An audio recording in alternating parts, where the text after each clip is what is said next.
አብርሽ እንግዲህ ጉድ አፈላ ማለት ነው። ውድ ቤተሰቦቼ ትናንትና እንግዲህ እንዳያችሁት የተለየ ነገር ተፈጥሮ ነበረ። አብርሽና ሩታ እንግዲህ ተገናኙ እላችኋለሁኝ። ውድ ቤተሰቦቼ ሰላምታዬን አልረሳሁም። አሰላሙ አሌይኩም ወራህመቱላሂ ወበረካቱ።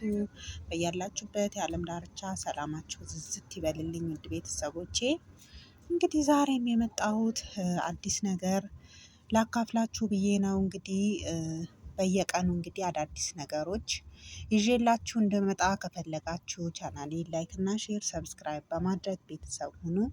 ስህተት ካለብኝ ደግሞ በኮሜንት አሳውቁኝ ማለት ነው። ውድ ቤተሰቦቼ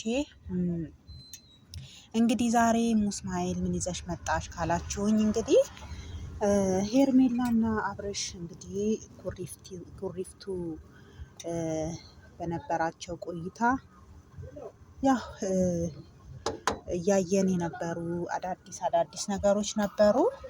እዛውም ሆኖ እንግዲህ ብዙ ነገሮችን እያሳዩን ቆይተው በመካከልም ጋሽዬ ና እፈልግሃለሁ ሲሉት እንግዲህ አብርሽ በመጀመሪያም እንግዲህ ጓደኞቹን ላከ። ከዛም በኋላ ደግሞ ራሱ መጥቶ እንግዲህ ሩታዬ ፈርምልኝ ባለችው መሰረት ለመፈረም ቢመጣም በመካከል ደግሞ ሌላ አዲስ ነገር ተፈጥሮ እንግዲህ ሳይፈርም ተለያይተዋሉ ማለት ነው። እና ዛሬ እንግዲህ ሩታዬ ተይ ተይ ብሎ ነግሯታል።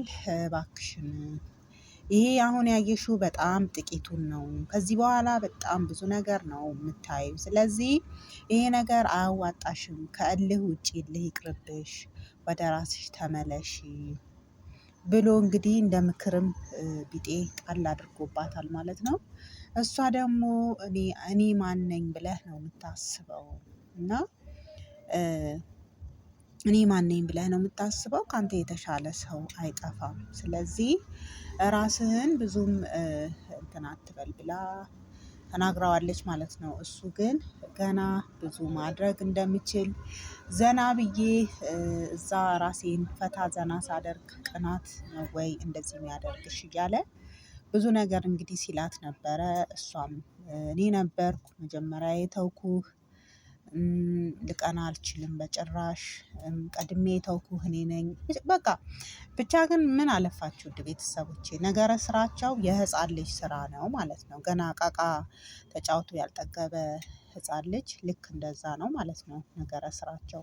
ቀድሜ ተውኩህ እኔ ነኝ፣ ቀድሜ ተውኩሽ እኔ ነኝ እየተባባሉ ነበር። እና ይሄን ነገር በጣም ከበድ ይላል ትንሽ። እና እንግዲህ እያንዳንዳችን የምንሰጣቸው ኮሜንቶች ዋጋ ሊኖራቸው ይገባል ማለት ነው። እዚህ ጋር እባካችሁ ታረቁ፣ በቃ ነገሮችን ወደኋላ ትታችሁ ብትታረቁ ይሻለናል እያሉ በጣም ብዙ ኮሜንቶች ቤተሰቦች እንግዲህ እያሉ ነበር። የግሬስ ቤተሰቦች በጣም ብዙ አስተያየቶች ነበሩ። እና ይሄ እያንዳንዱ የሚጻፈው ኮሜንት ጊዜ እና ሰዓት ወስዶ ነው። ስለዚህ ያ ሰው የራሱን አስተያየት የሚጽፈው እኮ ያ ነገር ተግባራዊ ቢደረግልኝ ብሎ እስከሆነ ድረስ እባካችሁ የቤተሰቦቻችሁን የቻናላችሁ ቤተሰብን አንዳንድ ጊዜ ድምጻችን መስማት ግድ ይላችኋል። እና እኛ ሁሌም ቢሆን ታረቁልን።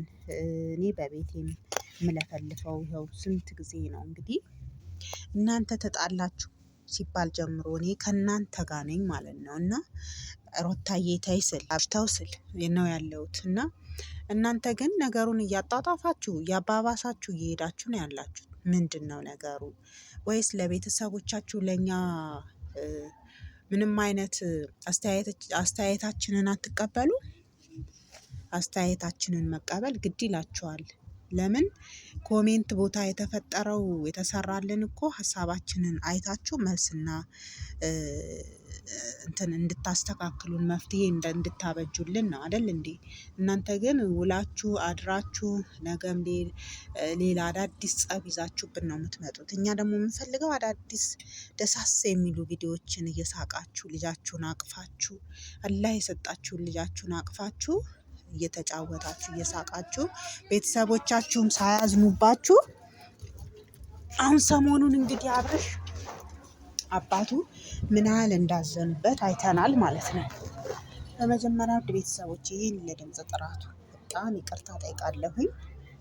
ያው ያለሁት መንገድ ዳር ስለሆነ ነው እና እላችኋለሁኝ። ሀሳብ አስተያየቴ ይህንን ይመስላል። እናንተም ደግሞ እስቲ ሙስማኤል እንዲማ መሆን የለባቸውም እኔ መለያየት አለባችሁ የምትሉ ሰዎች ግን ጤነኛ ናችሁ? የምሬን ነው። ለምንድን ነው ግን ተለያዩ እንዴት ይባላል? ተጣሉ እነሱ ይሄኔ ወይ አውቀውም ሊሆን ይችላል ፕራንክም ሊሆን ይችላል ብላችሁ እንዴት ነው ማትገምቱት? እንዴት ነው ማታስቡት? ቆይ እንዴት ነው ሰው ተለያይ ተለያይ እንዴት ይላል? ጥልን የሚወደው ሼጣን ነው።